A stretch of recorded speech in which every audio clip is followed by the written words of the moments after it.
안녕하십니까. 작가님 소개 먼저 해주시겠어요?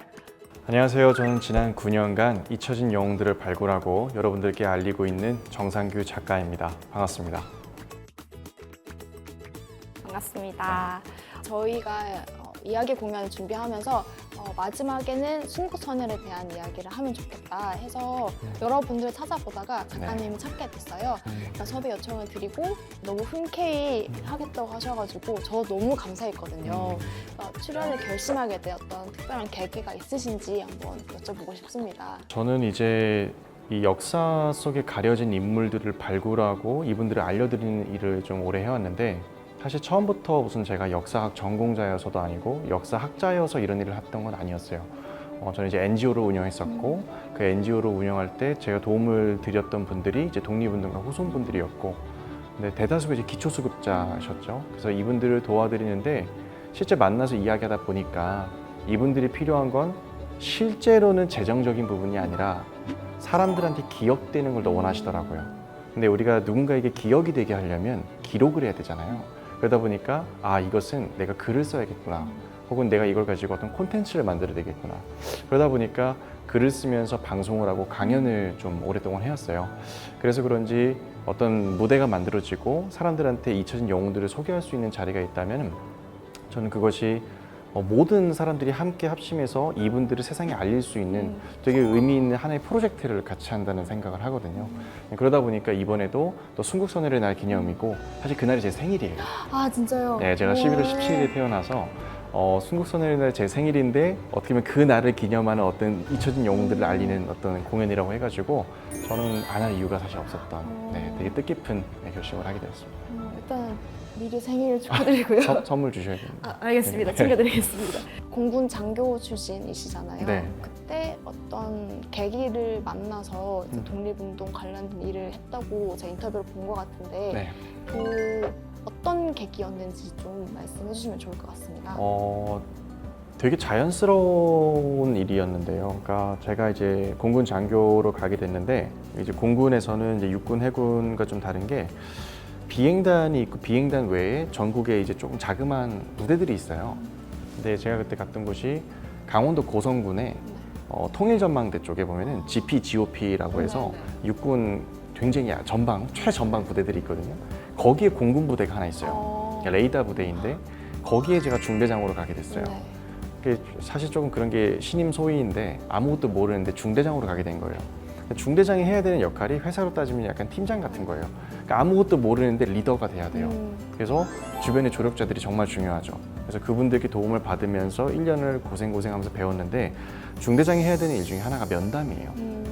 제가 면담했던 장병 중에 독립운동가 후손이 있었고 그 후손이 기초생활수급자로 살고 있었고 그 후손이 영화 밀정에서 배우 공유 씨가 연기했던 김시현 실존 인물의 손자였고 이 사람들이 어떻게 보면 장병들을 만나면서 그들과 면담을 하면서 들었던 내용들이 저에게는 굉장히 충격이었어요. 왜냐면 저는 이제 미국에서 공부를 하고 이제 한국에 와서 장교대에 들어갔었는데 미국에서는 사실 국가관이랄까 이제 군인들에 대한 예우가 다 아시다시피 너무나 사실 그런 예우를 잘해주고 있는데 한국에서는 군인들에 대한 예우가 좀 논란이 되게 많잖아요. 그리고 제가 장교대에서 배웠던 것도 국가를 위해 희생한 사람은 국가가 이제 잊지 않는다라고 했는데 제가 와서 보니까 독립유공자, 국가유공자들의 대다수가 한 80% 가까이가 기초생활수급자로 살고 있고 실제 독립운동가의 후손이라고 하는 장병을 만났는데 대화를 하는데 자신의 할아버지가 독립운동한 거를 굉장히 안 좋게 생각하고 있더라고요. 너무 충격이었어요, 그게. 그래서 제가 역사 전공자도 아니고 모르지만 그렇게 말하면 안 되지 않냐. 왜 그러냐 이야기를 듣는데 너무 충격이어서 처음 듣는 이야기여서 거짓말을 하는 줄 알았어요. 근데 제가 그날 저녁에 처음으로 이제 국가보훈처를 그 당시에 들어가서 확인해보고 통계청을 확인해보니 이 친구가 했던 말이 다 사실인 거예요. 그때 처음 들었어요. 의열단이라는 단어도 처음 들었고 신흥무관학교라는 이름도 처음 들었고 왜 나는 지금까지 살면서 이런 이름들을 처음 들어봤지? 왜 이런 단체를 지금 처음 들어야 되지? 갑자기 그게 뭔가 좀 억울하다는 생각이 드는 거예요. 왜 나는 이런 걸 교육받아 본 적이 없지? 하면서 그때부터 제가 조사했던 건 그거였어요. 그동안의 20년간 역사 교과서를 다 확인했어요. 그리고 한국사 검정 능력 시험을 다 확인해서 거기에 이름이 거론된 사람들이 누군가를 다 확인했어요. 그랬더니 약 20분, 20분 정도가 나요. 그럼 이 20명 정도 되는 사람은 계속해서 이름이 반복되겠죠. 그럼 그분들은 지금 어떻게 살고 있을까 보니 그분들은 또 굉장히 부유하게 살고 계신 거예요. 근데 교과서에 나오지 않는 사람들은 다 기초수급자네? 이게 뭐지? 그게 제 눈에 딱 보이는 거예요. 그러면 이 나머지 교과서에 나오지 않은 분들은 왜 이런 대우를 받아야 되고 왜 사람들한테 잊혀져야 되고 왜 이들은 가난해서 기념사업회도 만들지 못해야 되는 거지? 저는 그거에 딱 집중이 딱 꽂히더라고요. 그래서 그때 여기 책이 있지만 잊혀진 영웅들이라는 제목을 그때 떠올렸어요. 그래서 영웅인데 왜 이들이 잊혀져야 되지? 왜 이 잊힌 영웅들을 나는 좀 알리고 싶다.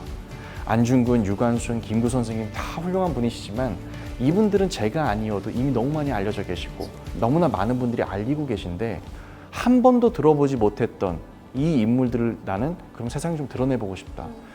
항상 세계 역사를 보면 위대한 영웅 옆에는 반드시 위대한 조력자가 있었거든요.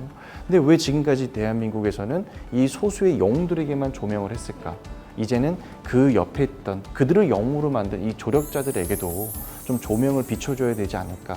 그 생각이 굉장히 저를 지배했어요. 그분들 중에서 혹시 제일 기억에 남거나 아니면 이분 꼭 기억해줬으면 좋겠다라는 분이 혹시 계시다면 소개해주시면 좋을 것 같아요. 사실 여러 명이 떠올라요.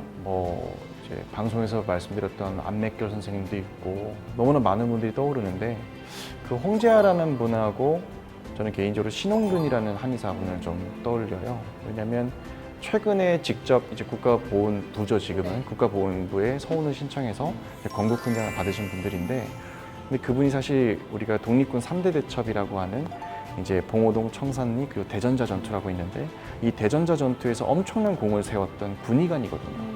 근데 이분이 세상에 알려지지 않았었고 그분의 묘는 현장에 그냥 봉분밖에 없는, 아무도 이제 그 묘가 그런 대전자 전투에 군의관으로서 참여했던 영웅의 묘라고는 아무도 생각할 수 없는, 그렇게 방치되어 있는 걸 보면서 가장 최근에 실제 중국 현지에 많이 왔다 갔다 하면서 직접 목격했던 묘였고, 현지에서 그 묘를 발견했을 때 같이 갔다 온 사람들이 다들 같이 울면서 어떻게 보면 묵념을 하고 인사를 드리고, 개인적으로 그분에 대한 책을 쓰고 논문도 썼었고 학교에서 발표도 여러 번 했었거든요.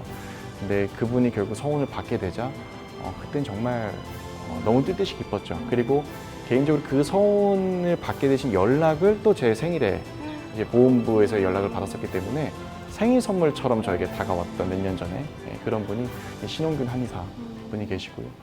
그리고 그 홍재하라는 분은 저희가 이제 사실 그분은 사연을 읽으면서 이게 말이 되나 싶었던 스토리예요. 그 러시아에 이제 북극에 정말 가까운 지역에 가면은 지금도 1년 내내 그 영하 막 20도, 30도 이런 지역이 있어요. 그곳이 무르만스크라는 곳이에요.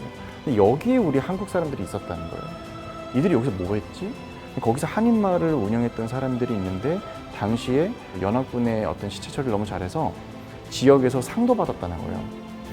근데 이 사람들이 갑자기 일제에 의해서 이제 군함도라든지 이제 탄광으로 다 끌려가게 생기니까 이분들의 어떤 한인 회장 같았던 홍재하라는 인물이 이제 파리에 연락을 해서 도와달라고 한 거예요. 그게 미스터 션샤인에서 유진초의 역할로 실존 인물이라 불리는 황기환 선생님이 연락이 받아서 이분들을 이제 파리로 이제 송환하는 그 일을 진행을 합니다. 그러니까 당시 프랑스에서 노동자들에 대한 문제가 많아지면서 자국민들이 일자리가 부족해지는 거예요. 근데 이런 상황에서 외국인 난민처럼 또 수용하는 게 돼버리니까 반발이 심해져서 막상 영국까지 왔는데 에딘버러 항을 거쳐서 이제 프랑스로 들어오기만 하면 되는데 거기서 갑자기 거절해버려요. 그래서 어떻게 되냐면 실제 넘어왔던 200여 명 중에서 약 170여 명이 실제 군함도로 끌려갑니다. 그리고 이 나머지 한 30명 정도만 프랑스로 겨우겨우 들어와요. 그때 이 황기환 선생이 편지를 쓰고 막 어떻게 1인 시위하고 막 어마어마한 노력을 합니다. 그래서 그 노력 끝에 30명이 들어와요. 이들이 프랑스 한인 1세대입니다. 이들에 의해서 거기서 이민자들의 역사, 디아스포라가 시작되었고요.